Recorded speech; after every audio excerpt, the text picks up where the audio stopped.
Hey everyone, welcome to Reddit Readout. Today we are checking out Entitled Parents. Story 1.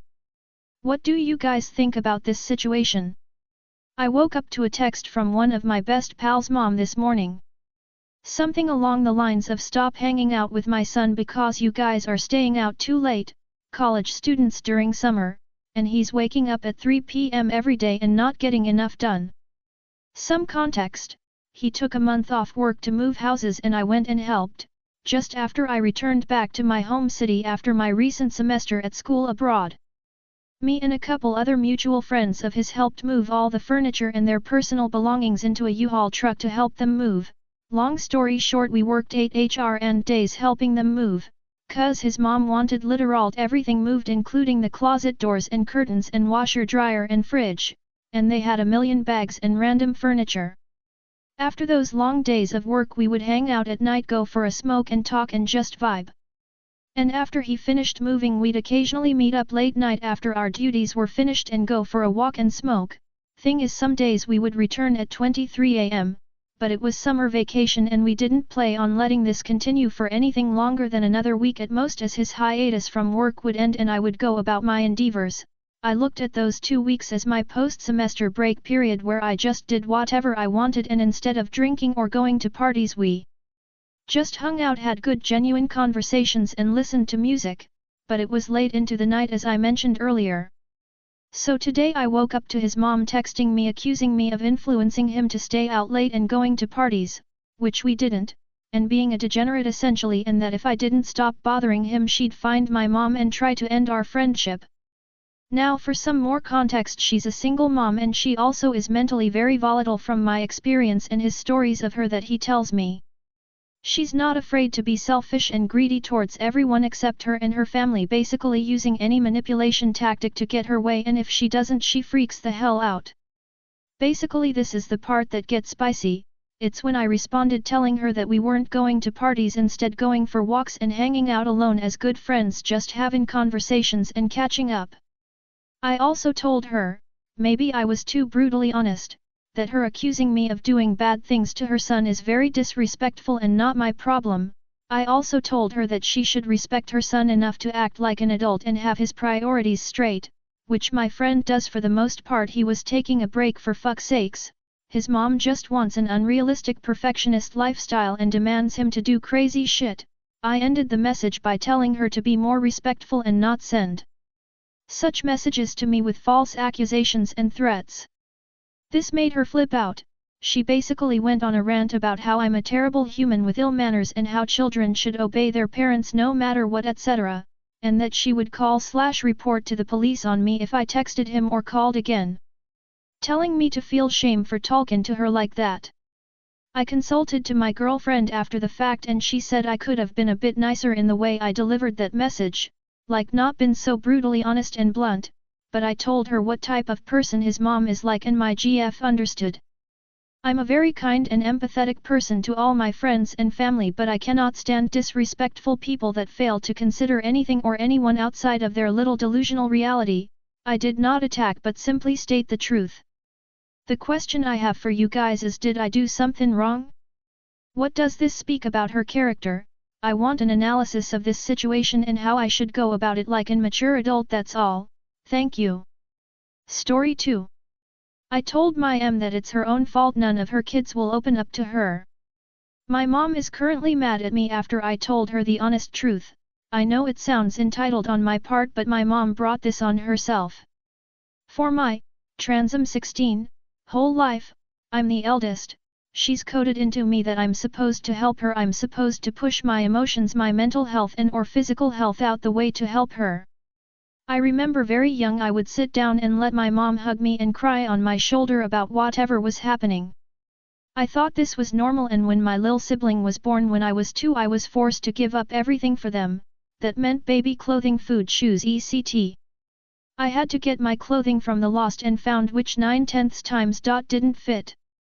Around 2013 to 2020 it got really bad. My dad came back into the picture for good when my sibling was born and they beat us often. They'd leave us chores that no kid should do alone, like cook and wash dishes including knives, etc.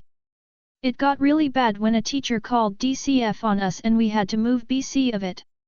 I was beaten and told all of it was my fault. We moved to a small town and there for 6 or so years from 2017 to 2022, almost 2023 we stayed there. It was torture, we lived in filth, we had too many dogs and people I was forced to care for. My abusive uncle moved in with us and hurt me along with my parents. I was forced to have straight A's while having to do after-school activities and study on top of cooking for 7 people, cleaning after 7 people and 6 to 22 dogs and help raise my siblings. I remember one day I was cleaning and I just snapped and cried my eyes out. I was too tired to finish. I always felt too tired to finish anything after that, no matter how much I pushes myself to do so. My parents beat me, said things that hurt me and brought me into their fights constantly. I was forced to read about other kids' abuse and told I wasn't being abused. There's so much more, but while that happened at home I also was being stalked and harassed at school by a lot of people. So I became too depressed to shower, I covered up more, I gave up on myself. I wanted people to leave me alone and not to touch me. That didn't stop them, especially the boy that stalked me.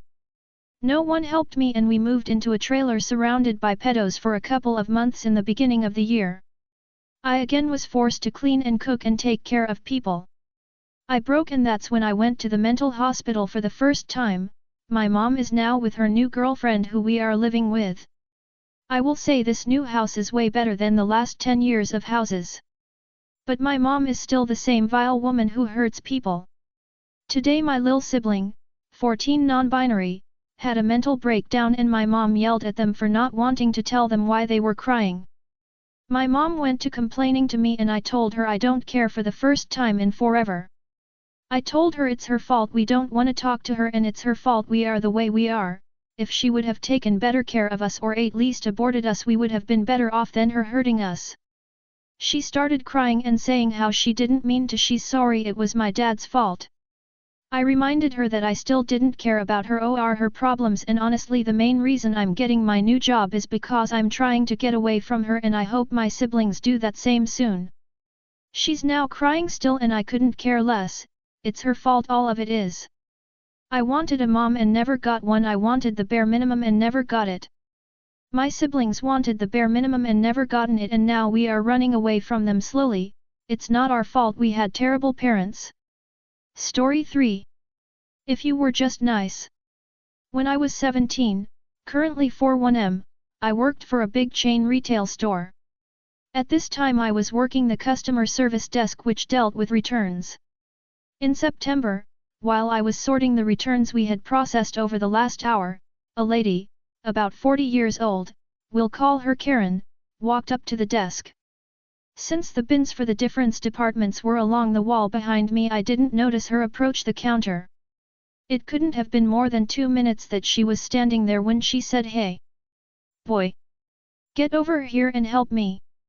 Taking a deep breath, I turned around and apologized that I had not seen her walk up. I asked, "How can I help you?" Karen threw down a woman's bathing suit and barked, "I need to return this."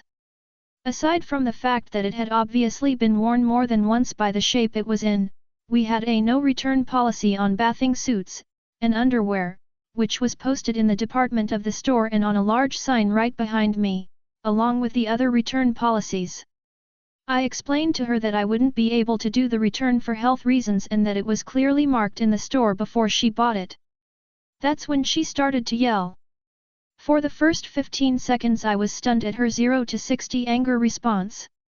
Then I turned around, ignoring her, and began sorting the returns again. That's when Karen said, "You look at me when I'm talking to you." I smirked a little and turned back around. Calmly I said, "Ma'am, you're not talking to me. You're yelling at me. I don't get paid to be yelled at. If you want someone to yell at I can get you a manager. They are going to tell you the exact same thing. Would you like me to get that manager for you?" Karen started to go off again at me. So I turned back around to continue sorting the returns.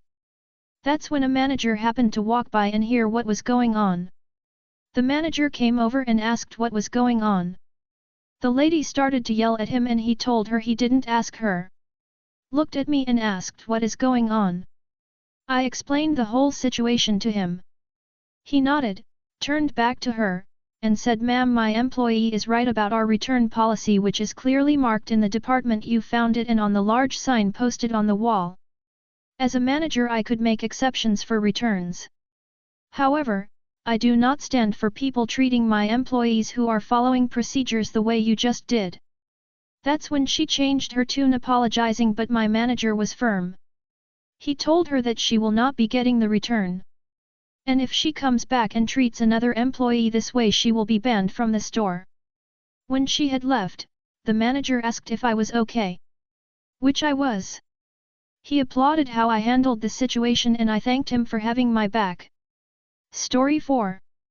Parents have kid pulled out of class because of teacher's identity and sexuality.